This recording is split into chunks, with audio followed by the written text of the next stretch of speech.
शिवसेना नेते उपनेते पदाचा राजीनामा देणारे भंडाऱ्याचे आमदार नरेंद्र भोंडेकर आपल्या सोबत आहेत. भाऊ, काय सांगाल?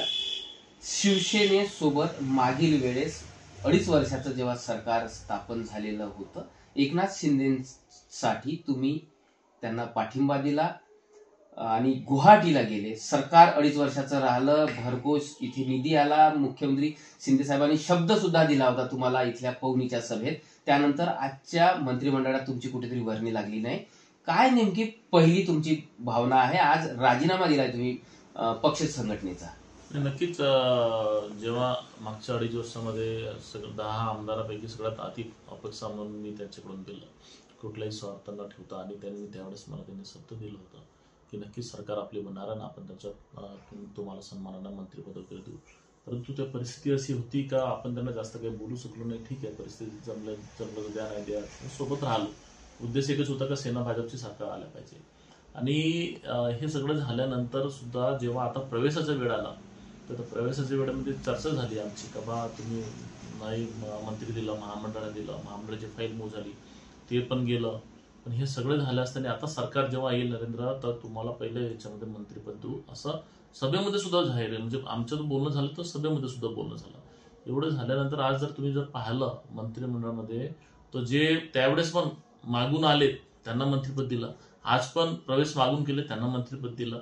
जे पक्षासोबत प्रामाणिक नाही राहत, इकडे तिकडे सगळ्यांसोबत राहतात त्यांना मंत्रिपद दिलं. तर मग मला असं वाटलं की बा मी पदावर राहून काय करू, एवढं मोठं पद आहे माझ्याकडे. जर उपनेता पद इतकं आम्हाला शिवसेनेमध्ये माहिती आहे की उपनेता हा खूप मोठा पद असतो, नेता हा मोठा पद असतो. पूर्व विदर्भ 6 जिल्ह्याचा समन्वयक पद आहे, पण कुठलीही चर्चा नाही, कुठलीही विचारपूस नाही, कुठलेही हे नाहीये.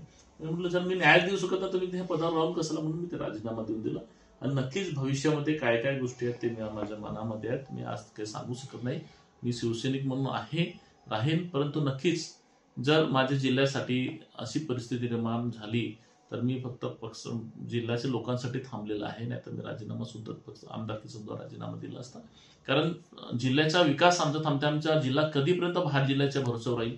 उदारीचा पालकमंत्री, जिल्ह्याचे जर पालकमंत्री आला तर नक्कीच आमचा विकास होईल. आणि ही आग्रहाची भूमिका आमची होती आणि त्याच्यामुळेच आम्ही हे सगळं प्रवेशाचा कार्यक्रम केला. परंतु आज ही शोकांतिका आहे की आज आमच्या जिल्ह्याला पालकमंत्री पूर्ण नाही मिळाला. भाऊ, मध्यंतरी भाजपनेही तुम्हाला ऑफर दिली होती भाजपामध्ये या, भाजपाच्या उमेदवारीवर निवडणूक लढा. मात्र तुम्ही एक शिवसैनिक म्हणून शिवसेनेत गेले. काय शिवसेनेसोबत जात असताना कुठे कमिटमेंट झालं होतं का तुमचं एकनाथ शिंदे साहेबांसोबत? जसं पवनीच्या सभेमध्येही त्यांनी जाहीररित्या तुमचं भविष्याचा पालकमंत्री म्हणून घोषणा केली होती. मात्र आता कुठेतरी डावललं. म्हणजे जर तुम्ही भाजपात गेले असते, भाजपाचे आमदार जर असते, आता कुठेतरी चांगलं फळ मिळालं असतं, किंवा शिवसेनेच्या एकनाथ शिंदेनी तुमचा वापर केला का, असं कुठेतरी वाटतंय का? काय भावना आहे? नक्कीच मला देवेंद्रजीचा फार आग्रह होता आणि मला सुद्धा देवेंद्रजी फार आवडतात, कारण ते मोठे नेते आहेत. परंतु मी माझ्यावरती पक्षांतरांचा काही विषय लागू नये म्हणून मी जुन्या शिवसेनेमध्ये जाण्याचा प्रयत्न केला. परंतु आता पस्तवण्याची परिस्थिती असं वाटते की मी, कारण इकडे शिवसेना काहीच नाही, आम्ही आमच्या भरोश्यावर, आम्ही आमच्या ताकदीनं आहोत. आणि जर असं असताना, एवढं मोठं पद असताना जर ही अशी परिस्थिती निर्माण झाली तर नक्कीच मनामध्ये ते येते. परंतु मी सांगितलं ना की ह्या सगळ्या गोष्टीवरती मी सविस्तर एखाद्या वेळ जेव्हा परिस्थिती निर्माण होईल तेव्हा मी बोलेन. भविष्याची स्ट्रॅटेजी कशी राहील? आता तुम्हाला उद्यापासून हिवाळी अधिवेशन सुरू होत आहे. बाकावर बसाल तुम्ही शिवसैनिकांसोबत, मात्र मनामध्ये कुठेतरी खंत राहील. खरोखर तुम्ही शिवसैनिकांसोबत काम करणार का येत्या समोरच्या 5 वर्षामध्ये? काय स्ट्रॅटेजी राहील? नक्कीच सगळे आमचे आमदार सगळे आम्ही एकच आहोत. आमच्या सगळ्यांसोबत चांगलं कोऑर्डिनेशन आहे. कोणीही झाले असेल तर सगळे आमचे मित्रच आहेत. आमचा फक्त अधिकार शिंदे साहेबांवरती होता, कारण शिंदे साहेबांना बघून आम्ही तिथे पक्षात गेलो होतो. आणि शिंदे साहेबांनी आम्हाला विश्वासात घ्यायला पाहिजे होतं. पूर्व विदर्भ एवढं मोठं पद जर दिलं तर मग त्या पदाचा काही अर्थ आहे का त्या पदाचा? पण तरी विचार म्हणजे कुठलेही विचारात न घेता तुम्ही एखादा कोणत्याही माणसाला जे शेवटी येतात त्यांना तुम्ही मंत्रिपद देता. आणि हे थोडंसं दुःख वाटणारच आहे, साहजिकच आहे.